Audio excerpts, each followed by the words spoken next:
Continue. Nothing important. I don't remember what I was saying. Your role model. Oh, yeah. At this point, I don't know. I look up to a lot of the people in my life.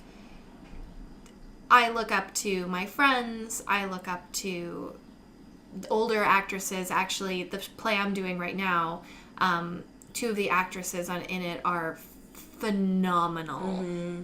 And this is just like, it's just teaching me so much about how I can improve. And so I feel like I look up to people in my life who I encounter who show me what I can be doing if I work a little bit harder or if I pay a little bit more attention to what I'm doing. And yeah, I feel like I don't really have that many inspirations right now, and maybe that's why I sometimes feel like I'm floundering, because I don't really know what I'm doing or what I should be doing, because I don't have anyone who's telling me, hey, follow my lead. Yeah. So. Yeah, we can all use a little guide. Yes. But we're all lost. So, Allah. What are we supposed to do? Like, cry. Yeah, basically cry. Like, I was at a point when I was in the second half of uni, I thought maybe I should just get a life coach, because I'm really confused, because at that point I didn't know if I should stay in school or if I should be a nutritionist or if I should be a dietitian, because I don't know. I just wanted to stay within the health place because my mom's like, you'll get good money if you stay within health, and I'm like, yeah, but I don't really care too much about healthcare. Like, my original dream was always to perform, and when I was younger, and I'd always say to everyone, I'm going to be a performer, you're going to see me on stage one day, I'm going to be amazing and blah blah blah, I'm going to be a superstar. And then everyone's like, yeah, that's cute, but you know, you're going to just go to like dental school or get your PhD in some healthcare region.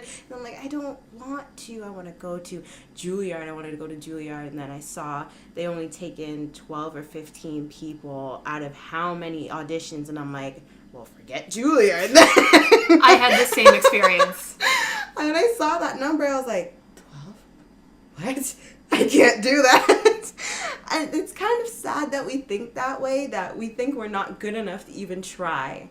Like, you don't know what might happen. You might just be really damn good and you might get in. But you're telling yourself, nah, I don't think I'm that good. And you're just like, let's move on to something a little more, I don't know.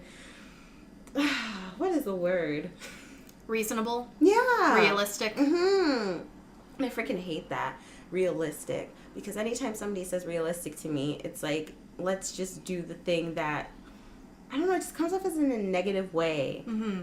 Like, you're not good enough to do that. You're reaching too high, so let's just do the more realistic thing. No, I don't want to do the more realistic thing. I'm going to reach and keep reaching, and who cares if I get that dream or not, as long as I tried. I think that's what matters. But, especially with parents, they don't want to see their children fail, so they're just like, go be a doctor. Don't do that, or else you're going to be a starving artist. That's what my mom keeps saying, you're going to be a starving artist. And I'm like, I don't care.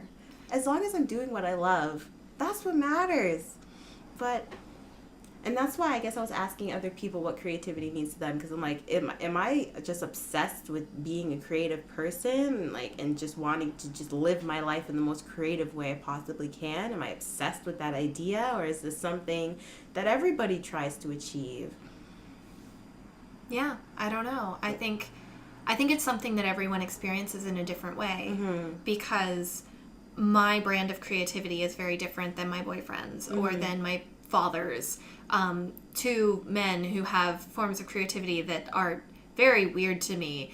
My boyfriend writes essays, and yeah, cool, that's nice, do that. And my father really likes to cut what he calls cookies out of trees, which are like slices of trees. Yeah. And hang them on the wall.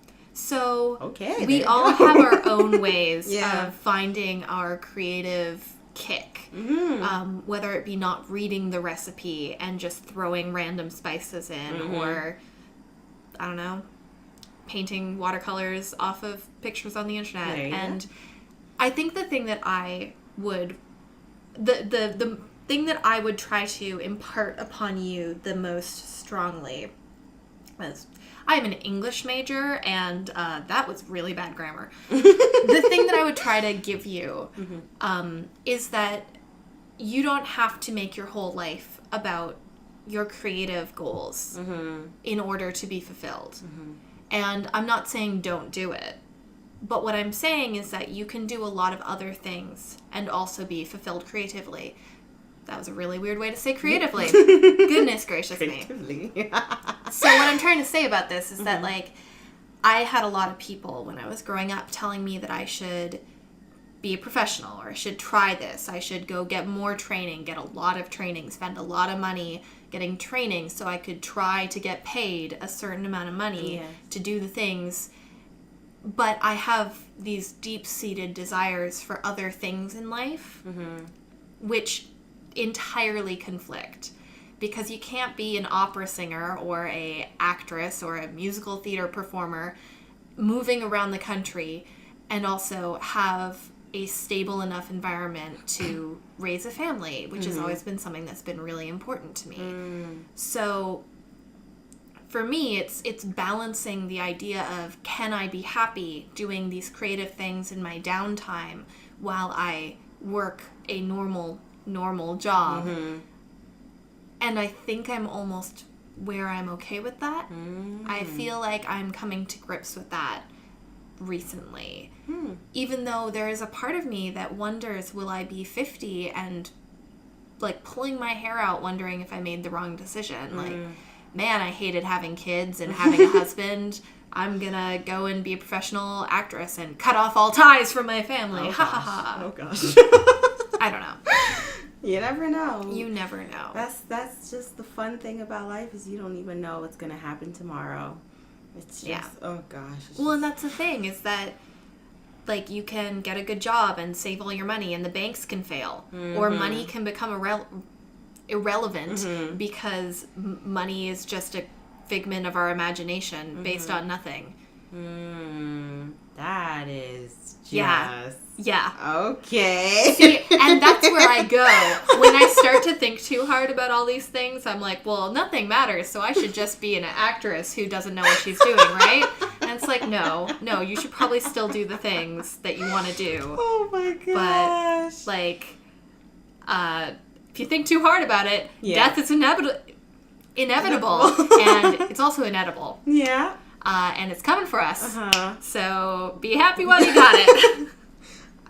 That was deep. I've never heard anybody say that about money before. Like, money is terrifying. My gosh. Just a figment of our mind. Like, it's I saw your eyes just open. It's pieces of paper that we say, this is worth $50. And it's like, it's just a piece of paper. Yeah. That's, damn. Wow. I can't look at money the same now. My gosh, you're just blowing my mind right now. If you really want to blow your mind, go think about how the gold standard is how our money was based, and then we threw that out. Like, we were like, oh, gold doesn't matter anymore. So it used to mean something, but now people are just like, oh, we need more money, print more money, and it's all gonna fail soon. Sorry, this just got dark. I don't mean soon, maybe like 50 years, but... Oh, gosh. I get it. Banks are scary. Everything's scary. Yeah. The world is in a really, really weird place, and you gotta hold on to something. Oh, yeah. I agree. Maybe that's what creativity is. Like, holding on to something that is a thing that you can have when everything else is going crazy. And it's a way to express yourself. And like, to go back to hair, there's a reason why Dean chose hair for last year. It's because we've got a president of the United States who's crazy and scary and racism and, like, shootings and sexism, and it's just a crazy time. And it's nice to know that in the 60s they were also struggling with that and trying to figure out how to handle it. A little bit sad, but it's still nice to know that we've been dealing with this for a while. Yeah. I mean, I have lots to say about all that, but we're going to have to continue this because I have to go to work. have to go to work tonight. I haven't been on work on Fridays in how many weeks, and then this week I have to go to work. Gosh! So we'll just have to bring this back up. A recurring segment soon. of Yes. what's like ruining the world with Bill. Yes, there you go. And more about Wasn't this about creativity? Yeah, but it can go other places. That's totally cool. Anything you want. Like we could talk about this another time. This is gonna take a long time. So I'll just leave it here. See you soon. Bye.